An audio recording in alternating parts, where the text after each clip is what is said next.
Apocalipse, tá bom? Então, onde você estiver agora, pegue sua Bíblia e vamos para o capítulo número 13. O que que a gente vai encontrar nesse capítulo? É claro que é um capítulo muito grande, muito complexo, não dá para explorar aqui muita coisa, mas eu queria que vocês percebessem que nesse capítulo existe uma palavra-chave, tá?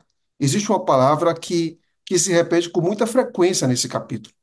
E eu gostaria de explorar essa palavra nesse capítulo.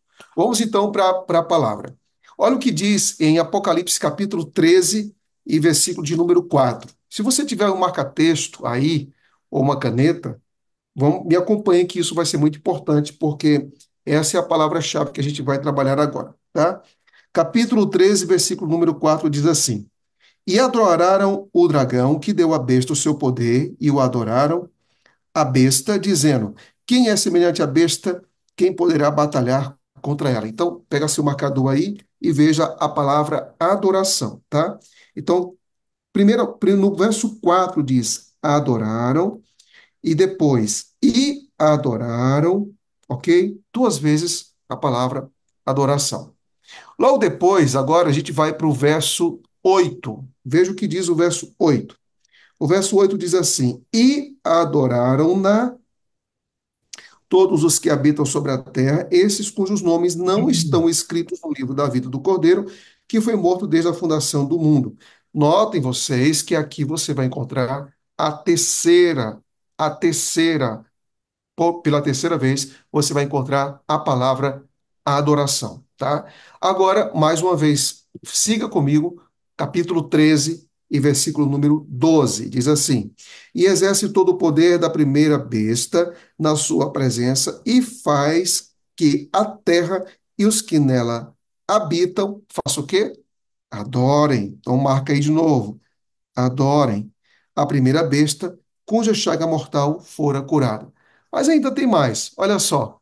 No capítulo 13, versículo 15, diz assim: olha o 15: Foi-lhe dado foi-lhe concedido, perdão, que desse espírito à imagem da besta, para que também a imagem da besta falasse e fizesse que fossem mortos todos os que não adorassem, adorassem a imagem da besta.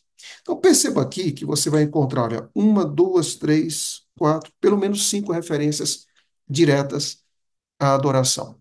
Então aqui você vai encontrar a besta que sai do mar e a besta que sai da terra. A besta que sai do mar aqui se refere ao catolicismo romano. A besta que sai da terra se refere aos Estados Unidos da América. Besta em profecia significa reinos, nações, povos. Então você tem aqui um poder de natureza civil e religiosa que estão unidos. E eles estão unidos para promover algo. O que que eles estão unidos para promover o quê? A adoração. A uma adoração. A gente sabe sobre o decreto dominical, guarda do sábado, e enfim. Mas eu queria que vocês captassem aqui a essência do que está por trás disso. Todos nós adoramos, gente. Todos nós adoramos. A pergunta que deve ser feita é o que nós estamos adorando. Então, quando você vai aqui para as religiões, as maiores religiões do mundo, seja cristianismo, seja budismo, seja islamismo, seja é, judaísmo, a gente vai encontrar pessoas adorando por todos os lugares. Mas não necessariamente você precisa ser religioso para você adorar. Porque há pessoas que adoram sua própria opinião, há pessoas que adoram sua própria imagem, há pessoas que adoram sua própria casa, há pessoas que adoram sua própria profissão. E aí vem uma frase de Tim Keller, um grande escritor americano, faleceu recentemente. Ele disse assim: Você não decide adorar, todo mundo adora alguma coisa. A única coisa que você decide é o que adorar. O que você vai adorar? Mas todos nós adoramos. Então, no capítulo 13 de Apocalipse, está aqui apontando que a adoração é feita para a besta. E essa adoração é muito interessante nós compreendermos. Por quê? Porque existe uma essência. A pergunta que a gente deve fazer quando a gente fala de adoração é: qual é a essência da adoração? O que que passa na cabeça de uma pessoa que adora quando a gente se inclina, quando a gente ora, quando a gente busca uma divindade, né, como nas outras religiões, o que está claro na adoração bíblica? O que está claro? Qual é a palavra-chave? Qual é o conceito-chave? Qual é a distinção que eu preciso ter quando eu falo de adoração? É uma coisa. Que conceito é esse? Preste bastante atenção quando nós pensamos em adoração. Quando nós pensamos em adoração, esse é o conceito. O verdadeiro fundamento para o culto divino, ou seja, para a adoração, encontra-se na distinção entre o Criador e suas criaturas. Está claro isso para você? Então é o seguinte: quando você adora, você é criatura, você não é criador. Você é pequeno, você não é grande.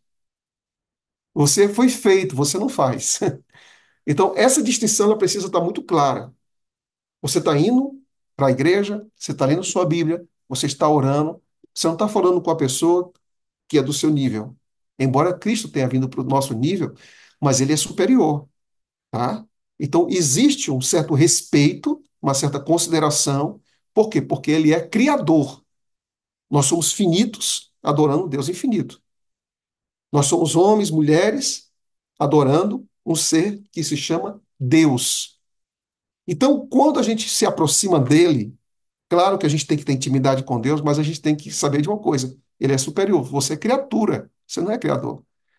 Então, quando a gente tem isso na cabeça, isso é a maior distinção que existe para adoração. Você não adora algo que é igual a você, você não adora algo que é inferior a você, você adora algo que é superior. E olhe que esse superior, aí você pode colocar os seus superlativos, tá? O seu superlativo você pode colocar também, porque a gente está falando de coisa muito grande. E essa é a distinção. Só que, quando você vai para as Sagradas Escrituras, você vai perceber algo. O que é que eu vou perceber, pastor?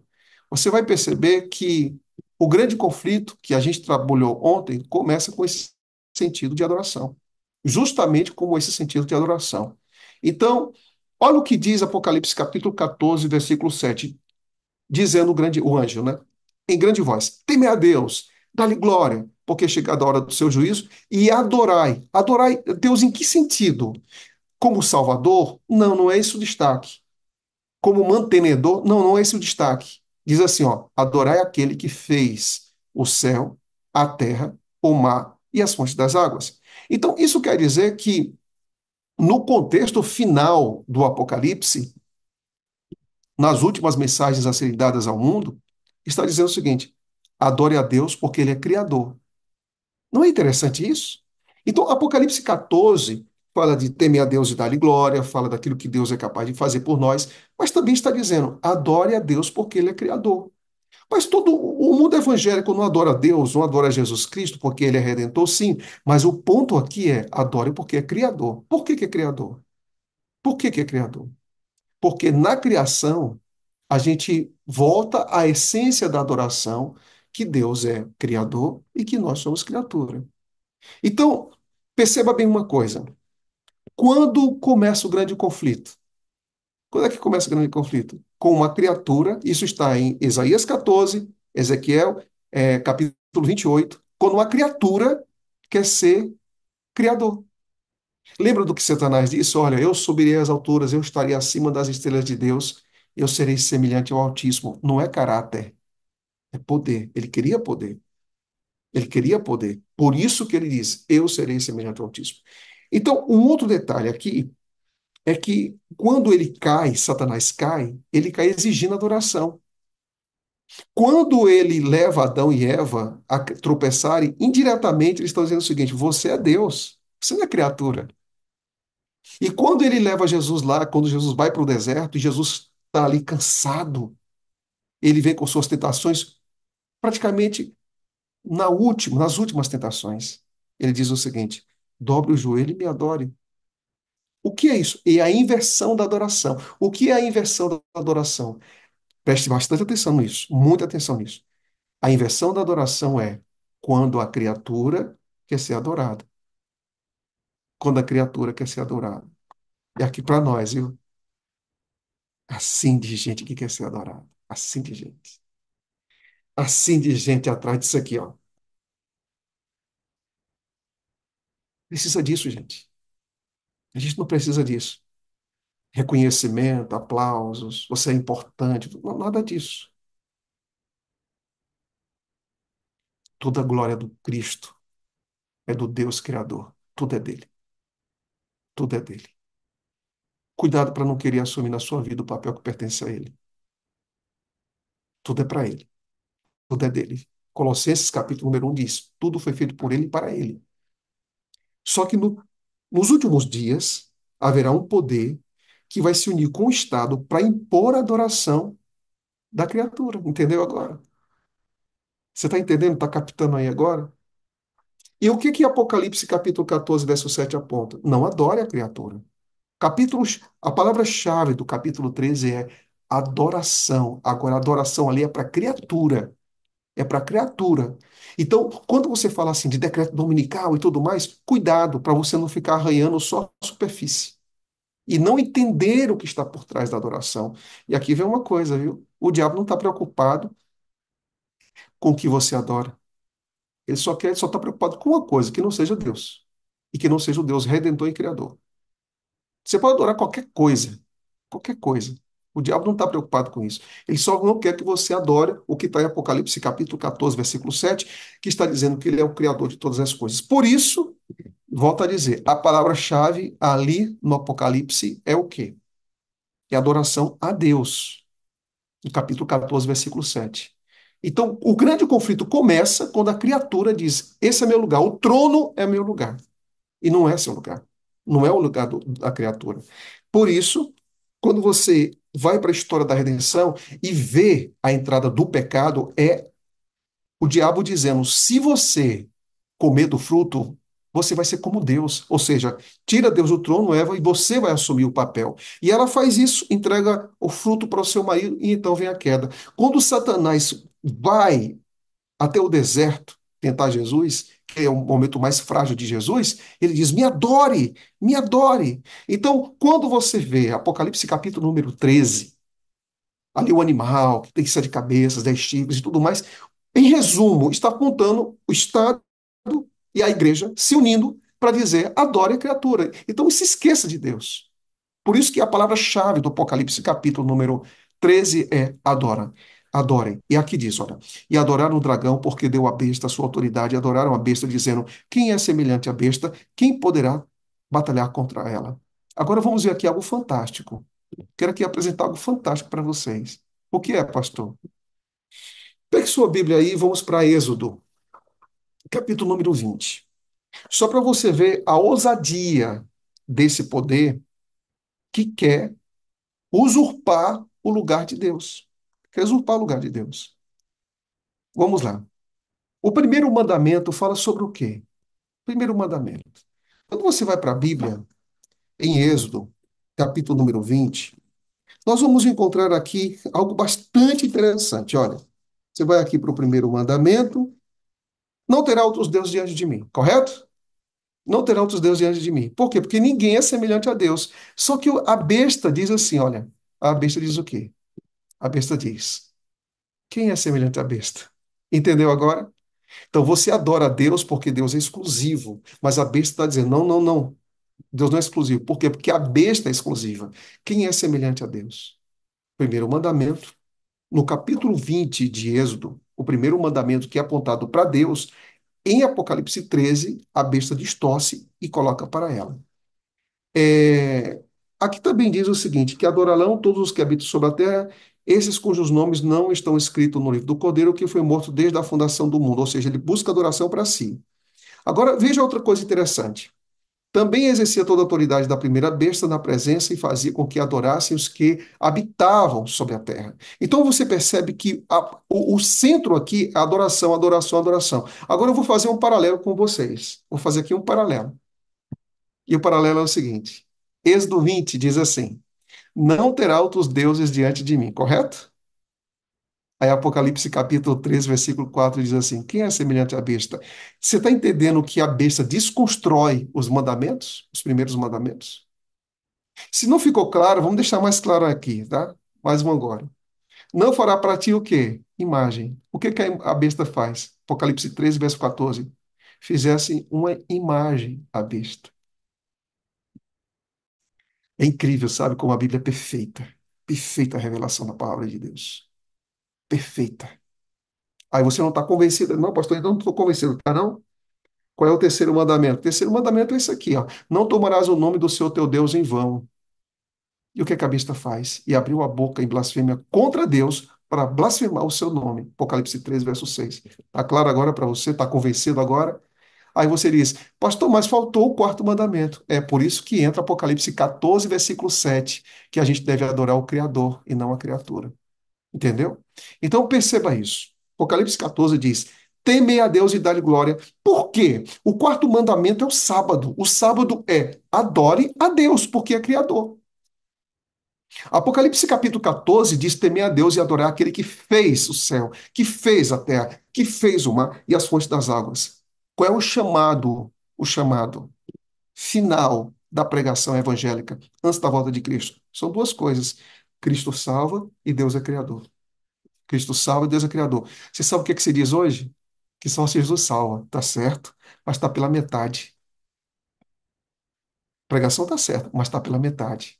É por isso que a gente precisa pregar, sabe o quê? O evangelho eterno. E o evangelho eterno traz Cristo que salva e Deus que é criador. E o sábado está aqui na adoração, dizendo: você é criatura, Deus é criador. Aqui é que está a grande diferença. Então, por isso, por que que o adventista guarda o sábado? Porque não é dizer, não faço isso, não faço aquilo. Não, porque Deus é soberano. É porque Deus está no controle de tudo.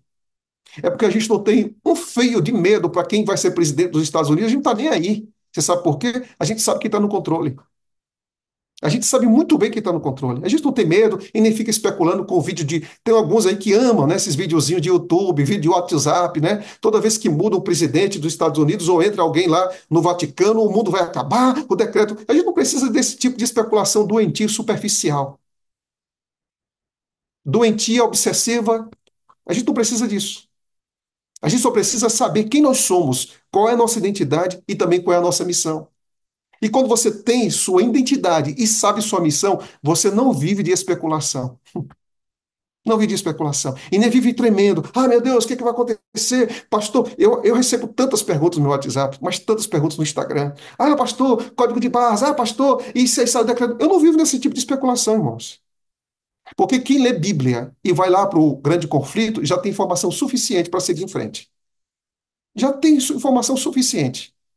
Mas tem gente que quer viver de um certo excitamento espiritual para provocar um reavivamento para, diríamos assim, é mais ou menos o seguinte: tem gente que vive procurando e especulando o que vai acontecer para ter uma espécie de excitamento espiritual e para, através disso, fabricar reavivamento. A gente não precisa disso, amigos. A gente não precisa disso. Vá para a palavra, entenda a palavra, siga a palavra, viva com serenidade até que ele venha. Até que ele venha. E adore aquele que vive para isso. Eu me preocupo, sabe, parêntese, eu me preocupo quando eu tenho gente, inclusive colegas de trabalho, pastor, que só fala de uma coisa. Só fala de profecia, só fala de profecia. Eu me preocupo com isso. Porque quando a igreja só falou de profecia, lá no passado, ela se decepcionou, porque não entendeu o todo.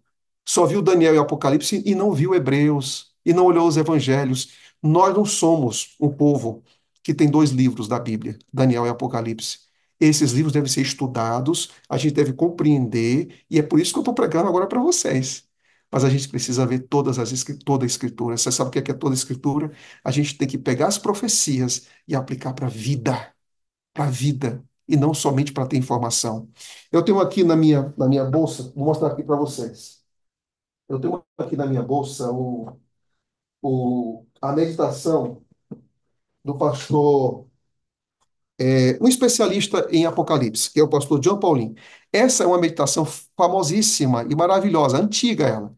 E ele faz a reflexão do livro do Apocalipse, capítulo por capítulo, versículo por versículo, em um ano todo. É fantástico. E ele diz o seguinte: profecia não é feita para você viver de especulação. Profecia é feita para mexer com o seu dia a dia. Quem entende profecia, amigos, sabendo do que vai acontecer, ele faz com que a sua vida se consagre mais e isso se expresse no seu casamento. Você sabe o que vai acontecer, você cuida do seu corpo, você cuida da sua mente, você se relaciona melhor, você tem muito mais paciência com os outros, porque a gente está trabalhando com destino eterno. Então, não viva de especulação, viva de esperança. Viva de esperança. Então, perceba que aqui você encontra adoração no capítulo número 13, e depois no capítulo 14, a verdadeira adoração, que é adorar a Deus. Então, quando nós adoramos a Deus, aí entra a importância do sábado para nós. Sábado é porque ele é criador. Só que quando você vai para o livro de Êxodo, depois você vai para o livro de Levítico, o livro de Deuteronômio e parte do Antigo Testamento, Deus vai misturar a adoração com salvação. Ele mistura. Chegou um momento que a experiência do Êxodo e a experiência da criação, elas caminham juntas. Juntas. Aí você diz, pastor, me explique melhor isso na vida de Cristo. Quando é que Cristo começa o seu ministério? Quando? Quando? Quando? No sábado. Quando é que ele termina o seu ministério? Na sexta-feira. Foi tudo por acaso. Tudo ali foi por acaso. Tudo ali foi acaso. Não, não foi acaso. É óbvio que não foi acaso. E quando você percebe isso, aí você percebe o seguinte, sabe o quê? Que sábado, entenda bem o que eu vou dizer agora. Sábado não é só, epa, eu vou parar, eu não vou fazer faculdade agora, eu não vou estudar na noite, agora eu não vou trabalhar sexta-feira à noite. Sim, ok, você deixa tudo isso de lado, mas você experimenta a plenitude. Você experimenta a plenitude? Você experimenta o que é guardar sábado? Problema nosso, amigos. E eu pregava aqui na Igreja Central de Brasília e dizia isso para os nossos irmãos. Cuidado para que você não pare no sábado e continue com os mesmos hábitos dos dias da semana. O que é isso, pastor? É o seguinte, vou dar aqui uma explicação. A gente passa a semana toda, celular, é correndo, é uma reunião, é atividade. Aí a gente chega no sábado, aí a gente também faz a mesma coisa, só com uma versão evangélica. E aí a gente diminui nossa capacidade, sabe de quê? De estar perto um do outro, de sentir um ao outro, de adorarmos juntos, nossa capacidade de reflexão diminuída, porque a gente está sempre todo ali com distração, com celular, com tanta coisa, porque a gente vive hoje na época da informação e a gente quer consumir tantas coisas e a gente esquece da essência do sábado. Que é o quê, pastor? O que é a essência do sábado? É adorar a Deus, é estar com sua família e é levar o evangelho para pessoas que precisam ouvir aquilo que você está experimentando. É fazer o bem no dia de sábado. É você que passa a semana todinha correndo tanto, gaste tempo com seus filhos. Não deixe que na sua casa cada um fique no seu celular no dia de sábado. Não, não, não. Vamos passear juntos, vamos conversar juntos. Eu tenho certeza que quando a gente descobre o que é guardar bem o sábado, nosso casamento será melhor, nossa família será melhor, a gente vai ter mais saúde física e mental. Você sabe por quê? Porque as grandes coisas da vida você só percebe quando você para. O mundo está doente porque o pessoal não está parando. O mundo não está doente porque o mundo está doente porque as pessoas estão ocupadas o tempo todo, estão distraídas o tempo todo. E o sábado é um pare. Você precisa parar para refletir. Como é que está a minha vida? Como é que está meu lar? Você precisa parar. É por isso que eu não sou contra na igreja a gente ter algumas atividades no sábado. Eu não sou contra. Agora eu acho que não deveria ser tantas atividades que você não tem tempo para parar, porque você precisa parar. Isso é a essência do sábado. A gente tem ali um tempinho, eu tenho um tempo no sábado para ir para a igreja, eu tenho um tempo no sábado para ficar com a minha família, e eu tenho um tempo no sábado para dar estudo bíblico. É só dividir bem o tempo, mas eu não perco a essência. E você não pode perder a essência. Então, compreendendo um pouco mais sobre isso, vamos lá. Entendendo a guarda do sábado, a gente vê hoje que existe um movimento ateísta, né? Aqui são os quatro cavaleiros do ateísmo, né? Muito conhecidos no mundo. Alguns deles já morreram, mas eles colocaram o seguinte sobre aqueles cientistas que são cristãos. Ele diz assim: um dos alvos de suas críticas nesse livro, né, são aqueles cientistas que vivem uma vida dupla. Para eles é vida dupla. Durante a semana conduzem a vida segundo a lógica racional das pesquisas acadêmicas, né? Mas no fim de semana tem fé religiosa. Isso é incompatível. Eles estão criticando os cientistas cristãos. Ele diz isso é incompatível. Será? Será que razão e ciência é incompatível com fé? Aí agora eu apresento alguém que é cientista contrapondo o que eles estão dizendo. Quem é esse? Alguém que mapeou o genoma. E olha o que ele diz: o Deus da Bíblia é também um Deus do genoma. Aleluia. Ele pode ser adorado na igreja ou no laboratório. Sua criação é majestosa, impressionante, complexa, bonita e não pode estar em guerra consigo mesma. Isso é sábado, irmãos. A gente olha para a criação e lembra que existe projeto, que existe Criador. Gênesis diz, sétimo dia. Gênesis diz, descansou. Gênesis diz, terminou sua obra. Quando a gente para isso, a gente olha para a criação e a gente descansa no Deus que criou. Quando a gente olha para isso, a gente lembra, né, que se a gente ama, a gente guarda. É o que Jesus Cristo diz no capítulo 14, versículo 21. Paulo disse que quando a gente vai para a Bíblia, a lei é santa, o mandamento é justo, o mandamento é bom. Por quê? Porque todo mandamento reflete o Criador. Aí eu quero pensar aqui com vocês agora, só para a gente pensar. Tem gente que diz, não, mas é o domingo é do dia de guarda, porque Jesus Cristo ressuscitou. Olha, veja esse quadro que está aí na tela. O pão é morte, o vinho, sangue. E onde é que está a lembrança da ressurreição? Romanos 6 diz que nós fomos sepultados com ele na sua morte e nós ressurgimos em novidade de vida. Deus não disse que o sábado, que o domingo era para ser celebrado porque era o dia da ressurreição. Nós celebramos a ressurreição é quando você e eu nos entregamos a Cristo, somos batizados e quando somos levantados da água, a gente também representa essa ressurreição de Jesus Cristo. É ali que deve ser lembrado, segundo Paulo. Pensando nisso,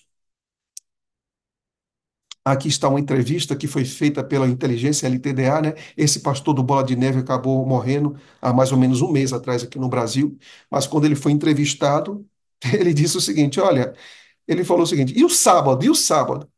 Aí ele disse assim, olha, se tiver que seguir a Bíblia, o sábado tem que ser guardado e não domingo. Ele falou isso. E o Lamartine, que é muito conhecido aqui no Brasil também, disse, olha, eu guardo o sábado. Eu não faço nada, eu vou pro meu piano, eu fico em casa com minha família, do meu jeito. Eu fico pensando, sabe, como existe gente sincera e fiel por aí. Que quando o Espírito fala, não importa. Se você for sincero, você se rende. Se você for sincero, você não fica ali fazendo especulações, questionamentos, porque é claro, o texto é claro. Aqui diz que o centro do sábado é Cristo. Olha o que a Bíblia diz. E acrescentou: o sábado foi estabelecido por causa do homem. O que significa isso? Deus sabe sua estrutura. Deus sabe que você precisa parar. Deus sabe que você precisa desacelerar.